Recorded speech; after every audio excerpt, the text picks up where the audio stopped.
मेरे मन में एक जिज्ञासा थी।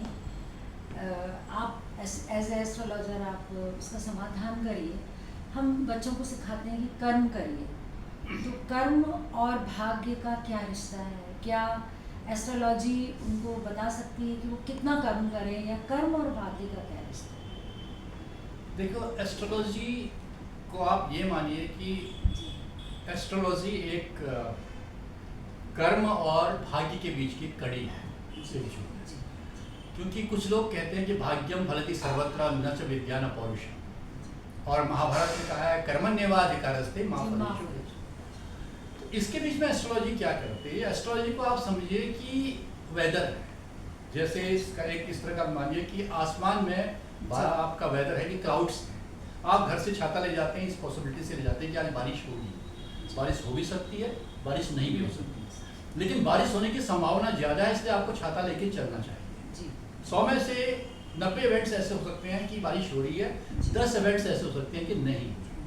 तो एस्ट्रोलॉजी की प्रोबेबिलिटी है।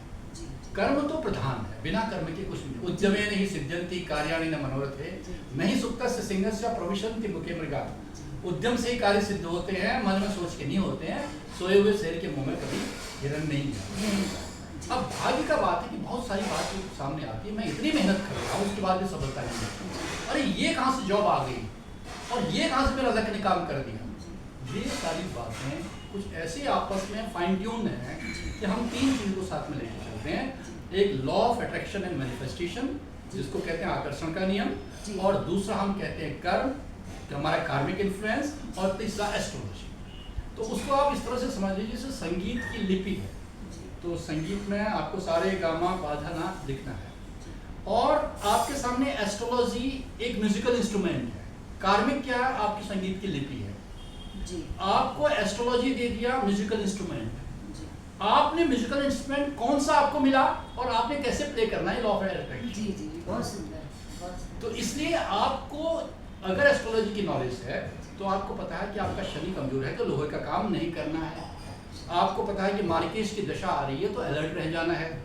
आपको पता चल रहा है गुरु और शुक्र का संयोग है, गुरु की महादशा में शुक्र का अंतर आ रहा है, तो 10वें भाव में गुरु बैठे हुए हैं, तो रोजगार के प्रबल अवसर है, तो आपको फटाफट अप्लाई कर लेना है। मतलब आप मेहनत किस कर्म किस दिशा में करें, ये एस्ट्रोलॉजी टूल है आपको। हाँ, मतलब आपको कर्म तो करना ही है, और एस्ट्रोलॉजी किस दिशा में करना है ये बताना। और मैनिफेस्टेशन का आजकल बहुत हर जगह ये है कि मैनिफेस्टेशन से सब कुछ आप पा सकते हैं। क्या संभव है? देखिए, फोकसिंग बहुत जरूरी है। यद भावम तद भवति। जैसे आपकी सोच होगी, चीजें वैसी होंगी। अगर कोई खिलाड़ी समझता है कि मैंने गोल्ड मेडल लाना है, तो उसके अंदर लॉ ऑफ अट्रैक्शन है, और वो इतनी मेहनत करेगा कि पॉसिबिलिटी ज़्यादा है कि मैनिफेस्टेशन में बहुत अच्छा खिलाड़ी बन जाए। लेकिन अगर कोई लड़का सोचता है कि बहुत अच्छा इंजीनियर होने के बाद, बहुत अच्छा सिविल सर्विस में तैयारी होने के बाद मैं तो फेल हो जाऊंगा, मैं तो पास नहीं होऊंगा, तो वो निश्चित रूप से कहीं कमजोरी कर जाता है। हाँ, मतलब नेगेटिव नहीं बनना है। आपकी जो डोमेंट इंस्टिंक्ट्स हैं, वो जो वाइब्रेशंस बनती है, एनर्जी बनती है, और जहाँ पर where focus goes energy flows, तो वो तो लॉ है। अब उसके बीच में आपके सबसे इम्पोर्टेंट पार्ट है कि आपका जो कार्मिक है, जो दैट रिटर्न्स आपके पुराने जन्म का, आपका पुराना क्या है वो आपके साथ चल रहा है। और तीसरा एस्ट्रोलॉजी टूल है, जो आप उस कार्मिक को कैसे मॉडिफाई करें। शूल की पीड़ा को सुई की चुभन में बदल दे, चट्टान गिर रही है तो उसको कंकड़ में बदल दो।